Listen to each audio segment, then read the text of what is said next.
だがどうかな。最高2章Henshin. Halo teman-teman semua, balik lagi saya Agan Reza. Dan akhirnya nih ya, setelah libur tahun baru yang terasa begitu panjang teman-teman, akhirnya Kamen Rider Saber kembali tayang, yaitu episode 17-nya. Jadi pastinya kalian juga sudah menunggu bahas-bahas aneh, jadi langsung saja kita bahas Kamen Rider Saber episode 17. Dan sebelum memulai video ini, Ana mau berterima kasih buat Toku Project nih ya. Tapi terima kasihnya apa? Karena di sini Ana dapat paketan, tapi belum dibuka teman-teman paketannya apa ya. Jadi langsung aja kita buka sama-sama di episode bahas ini ya. Aduh, wow, keras juga. Wow, apa nih? Apa nih? Oh, case lagi teman-teman ya. Ginnobuki.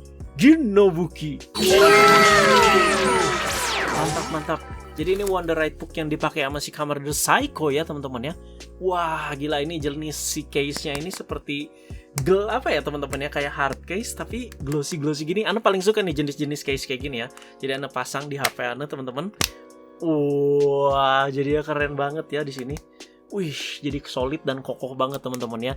Terima kasih banyak loh Toku Project untuk case-nya, ini keren banget teman-teman ya. Wih, Anda udah bisa jadi pedang sekarang ya. Shit, psycho dah. Pokoknya mantap banget Toku Project ya. Kalau kalian pengen juga case seperti ini, silakan kalian langsung aja hubungi Toku Project teman-teman ya. Untuk linknya ada di deskripsi seperti biasa. Terima kasih Toku Project sekali lagi, psycho dah. Langsung aja kita bahas. Jadi setelah awal arc kemarin, jadi di sini Saber sudah masuk arc kedua bisa dibilang ya. Jadi kemarin itu kalau bisa dibilang untuk awalan arc 2-nya ini kita langsung dibawa lumayan intens teman-teman ya, karena langsung ada seperti pengkhianatan, terus Toma diserang dan lain-lain, banyak lah teman-teman ya. Dan kalau untuk episode 17 ini sih mungkin pace-nya agak slow down tapi tetap menarik lah untuk diikuti teman-teman ya. Lumayan menarik bisa dibilang. Jadi soal Toma yang diserang sama kawan-kawannya kan ini pengaruh dari si Reka Shindai teman-teman. Jadi sang wanita misterius yang berasal dari Markas Selatan, dan ini Markas Selatan juga belum jelas asal usulnya. Semoga bisa diceritakan lebih banyak di arc 2 ini. Dan di sini juga ditampakkan penampakan dari si Markas Selatan tersebut ya, seperti apa ya. Dan seperti biasa ya pastinya CGI ya, terletaknya di kutub selatan di sini. Tapi kok Ana lihat di sini kayak markas musuhnya Power Ranger Pak gitu ya. Jadi kayak kelam-kelam gimana gitu kan. Kalau si markas utaranya Sword of Logos kan ya terang-terang gitu kayak suci gitu kan. Kalau ini kayak markas musuhnya Power Ranger ya, berasa lebih kelam aja gitu pokoknya ya. Dan belum diceritakan lebih jauh juga soal kelanjutan permusuhan antara si Toma dan kawan-kawannya ini ya. Karena fokusnya di sini emang lebih ke si Psycho dulu ya. Intinya sih perintahnya di sini simple teman-teman ya. Para ksatria baru si Rintaro dan kawan-kawan ini yang baru pindah dinas ke selatan ini harus merebut Seiken dan juga si Wonder Right Book-nya milik Toma. Walaupun mereka juga di sini kan ternyata nggak buta hati banget teman-teman ya. Kalau di episode kemarin kan ya serang. Ternyata di episode ini juga mereka ada kegalauannya gitu. Ternyata mereka ini masih galau gitu karena semuanya itu terjadi secara cepat. Terus juga mereka pastinya bingung gitu ya. Masa sih Toma pengkhianatnya dan segala macem, dan juga di omongan-omongan Reka Shindai yang masuk ke kepala mereka itu yang buat mereka bingung ya. Jadi pokoknya cepet banget gitu. Dan belum terlibat juga di sini atau belum terlihat penampakan orang baru di Markas Selatan ya, baru si Reka Shindai aja gitu. Yang ngasih perintah juga si Reka Shindai aja, dan aneh yakin sih ketuanya itu atau Tante Sofia di Markas Selatannya itu bukan Reka Shindai. Jadi Reka Shindai itu masih nerima perintah dari atas-atasannya lagi. Jadi yang bobrok itu ya atas-atasnya gitu loh. Konspirasi di Sword of Logos gitu. Ini baru permulaan ya, makanya kita sabar aja dulu ya. Apa ya, terus juga soal karakter baru yang belum muncul karena Markas Selatannya udah muncul ya, mungkin kalau keluar sekarang sih ya kurang tepat aja teman-teman. Karena menurut Ana karakter Saber juga udah banyak, Psycho juga baru keluar ya, jadi kembangin aja dulu di situ ya. Dan masih jadi pertanyaan juga, apa benar ini si Tante Sofia diculiknya sama Megiddo? Ini juga terngiang-ngiang di kepala Ana ya. Atau ini adalah permainan si Markas Selatan, pura-pura Tante Sofianya diculik Megiddo nih biar nanti nyalahin Thomas segala macem gitu. Karena Megiddo di sini juga lagi gencar-gencarnya fokus ke tujuan lain kan, dimana mengubah manusia jadi Megiddo Megiddo. Jadi seperti kayak nggak ada porsi gitu buat culik atau bahas si Tante Sofia. Jadi mungkin Ana meyakini sih ini permainan si Marga Selatan gitu, konspirasi ya. Oke, kalau situasinya sudah seperti ini ya, yang ada di sisi si Toma ya cuman Mei-chan aja, ya kan, Mei Sudo aja gitu. Teman-temannya udah minggat semua ke selatan. Nah, pokoknya di sini Yuri kita kesampingan dulu ya. Pokoknya kan nanti kalian protes, wah itu kan ada Yuri juga kan. Nah, karena itu si Yuri itu hitungannya itu masih karakter baru dan butuh perkenalan dan lain-lain lah. Jadi kita kesampingkan dulu lah. Jadi yang ada di sisinya si Toma sekarang itu satu-satunya hanya Mei-chan ya. Kento mati, Lunanya nggak tahu di mana, teman-temannya udah pada minggat gitu kan ya. Nah, menurut Ane ya, ini Ane udah nyimpulin sangat-sangat rinci nih ya. Jadi menurut Ane ini waktu yang sangat pas untuk memperlihatkan kontribusi si Mei-chan seperti apa. Apalagi di saat si main karakter kita lagi ngedown gini nih ya. Dan selain kontribusi ya, ini porsi yang pas juga menurut Ane untuk si Mei ini dapet development ya. Karena kemarin-kemarin emang crowded banget ya karakter Saber ya. Jadi seperti nggak dapet porsi juga dia ya. Jadi kayak perkenalan rider baru, jadi udah Kenzan, udah Buster, ada C-Slash gitu ya, ketutup gitu. Nah, ini waktu yang pas menurut Ane ya, apalagi Ane kasih alasan lain ya. Jadi episode ini kan ya, dari kemarin bisa dibilang dari awal-awal Arc 2 ini, jadi kan ada di mana ketua editornya si Mei ini yang berubah jadi Megiddo. Jadi sangat relate juga sama si Mei-chan. Permasalahannya ini juga relate sama si Mei-chan. Maksud Anda begitu. Ini seperti ibarat gimana ya teman-teman? Udah dikasih tendangan penalti lah ya. Jadi ini kita di luar ngomongin fisik ya. Kalau ngomongin fisik ya si Mei-chan ya cantik teman-teman. Tapi di sini Anda bukan sentimen sekali lagi sama si Mei-chan ya, tapi masih berharap sekali lagi. Tadi Anda udah jabarkan semuanya. Itu semua harapan Anda. Jadi kalau mau dikasih porsi yang pas si Mei-chan itu gimana development dan kontribusinya, this is the time bro. Sekarang waktunya, maksud Anda gitu loh ya. Jadi kalau misalkan sampai arc kedua ini Mei-chan ya masih gitu-gitu aja, ya Anda udah nggak tahu lagi lah. Ya mau dibawa kemana gitu heroin ini ya. Baru pertama kali gitu heroin kan seperti ini kan cukup unik bisa dibilang gitu loh ya. Kalau kalian ada pendapat soal ini silahkan kalian komentarin di bawah ya. Jadi nggak habis-habis nih kita komentarin soal Mei-chan. Nah kalau menurut Anda pribadi sih seperti itu ya. Sekali lagi kalau kalian belum mengerti ya diulangin lagi lah kata-kata Anda tadi ya. Kalau mau ada porsi yang pas kapan Mei-chan dapat development dan kontribusi ya sekarang, gitulah intinya. Dan musuh yaitu si Megiddo ini pun semakin berbahaya karena mereka ini menemukan cara agar para protagonis ini bisa dibilang agak tidak berkutik lah ya. Yaitu mereka sekarang itu bisa merubah manusia menjadi Megiddo.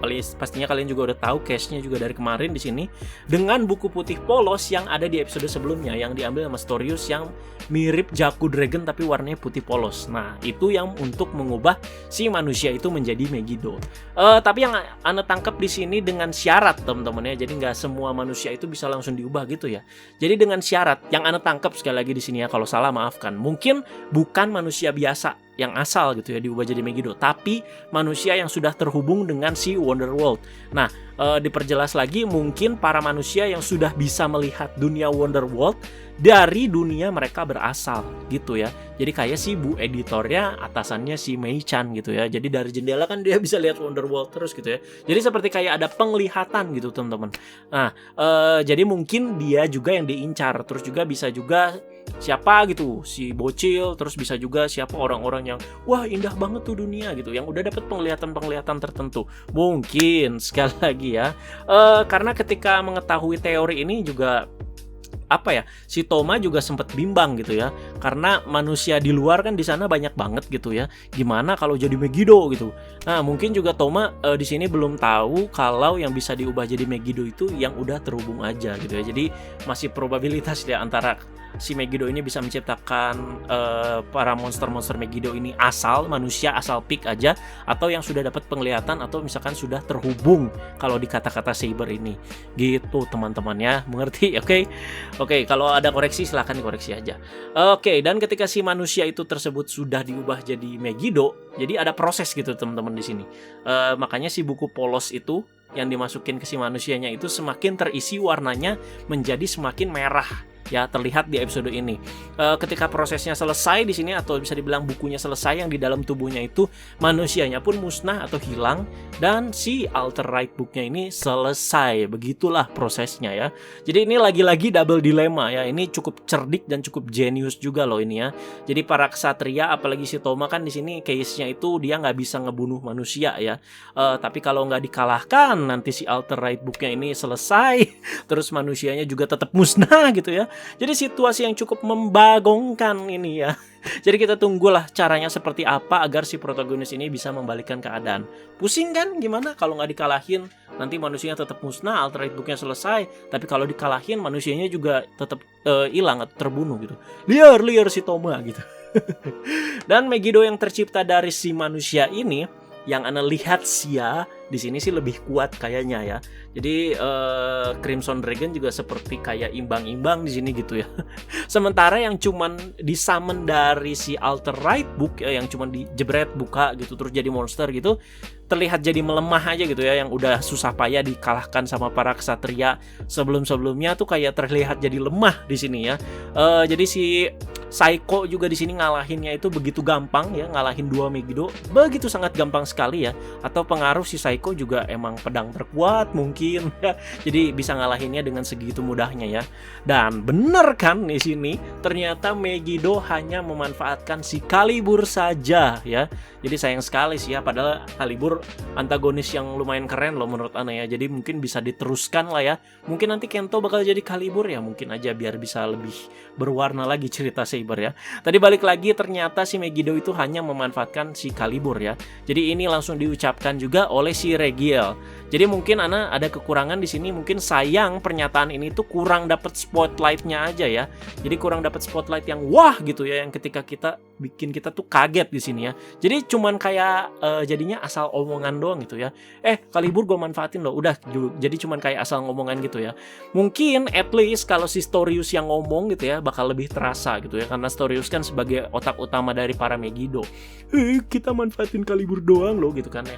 Jadi mungkin diiringi dengan musik-musik yang horor gitu kan, jadi lebih wah ternyata bener tuh gitu kan ya. Jadi kalau ini sih cuman kayak asal omongan doang gitu menurut Ana sih ya. Oke, lanjut lagi di sini dan seterusnya ya ketebak lah ya. Ana juga udah prediksiin juga di episode kemarin. Jadi si Saiko ini bodoh amat teman-teman ya. Mau ada manusia atau bukan ya, pokoknya dia bakal nebas si Mbak Yuki yang udah jadi Megiddo di sini. Sementara si Toma di sini masih galau, makanya ada Yamero ketika si Saiko ini beraksi ya. Dragonic Knight jadi terlihat lemah di sini gara-gara dilema dia ya. Ada Mbak Yuki harus gue selamatin, ada manusia harus gue selamatin di sini ya. Dragonic Knight jadi Yamero. Dan di sini muncul juga debut bayangannya si Saiko ya, yang jadi penggunanya dia ya. Ya cukup unik lah ya, musiknya juga who is this? Saiko Dana. Jadi kedepannya kalian bakalan banyak dengerin catchphrase ini ya, Saiko dah gitu ya. Semoga nggak terlalu mengganggu seperti Moete kita, Yoshia laki. Wah itu kan sangat mengganggu gitu. Saiko Dana gitu kan, maksudnya ini pedang terkuat ya, boleh lah dia optimis percaya diri gitu ya, tapi asal tidak terlalu mengganggu gitu. Dan gara-gara hal ini terjadi sedikit konflik ya antara dan ketidakcocokan antara si Toma dengan si Yuri ya, karena si Yuri kan bodoh amat ya, harus dimusnahin udah jadi Megiddo. Sementara si Toma ini masih punya rasa kemanusiaan gitu ya. Wah itu kan masih manusia dalamnya gitu loh. Dan episode berikutnya sepertinya ya soal mengembalikan kepercayaan ya antara si Toma dan juga si Yuri. Akhirnya juga si Toma akhirnya di sini dengan Dragonic Knight-nya bisa pakai si Saiko juga kan, terlihat udah di previewnya. Terus juga nanti si Saber pokoknya jadi pengguna Saiko gitulah ya, jadi bukan bayangannya gitu. Dan Saiko Ana yakin bakalan jadi kunci bagaimana menyelamatkan manusia yang sudah berubah menjadi Megiddo. Kan namanya juga pedang cahaya ya, pedang terkuat. Ya nggak mungkin lah gitu ya, porsinya begitu-begitu doang, terbang-terbang doang kayak kuyang gitu ya, dan bisa summon bayangan doang. Nggak mungkin, pasti ada fitur lebihnya. Kenapa dia dinamakan pedang terkuat? Jadi menurut Ana bisa jadi kunci ini menyelamatkan si Mbak Yuki, si Saiko ini gitu. Atau mungkin dia udah tahu makanya sok-sok kalem di episode ini gitu ya, baru dikasih taunya di episode selanjutnya gitu. Dan patut ditunggu juga bagaimana kelanjutan hubungan si Toma dengan para member Sword of Logos lain ya. Jadi Toma di sini outfitnya udah kayak Narutaki di episode minggu depan ya. Honore Sword of Logos. Gitu deh. Pokoknya ya udah gitu aja teman-teman untuk bahas-bahas episode 17-nya. Kalau kalian ada pendapat dan komentar seperti biasa silahkan kalian komentarin di bawah. Ayo dong. Semangat dong nonton Sabernya. Menurut Anda sih masih menarik aja sih ini Saber. Jadi kalau nggak ada diskusi dari kalian berasa hambar juga episode bahas-bahas ini.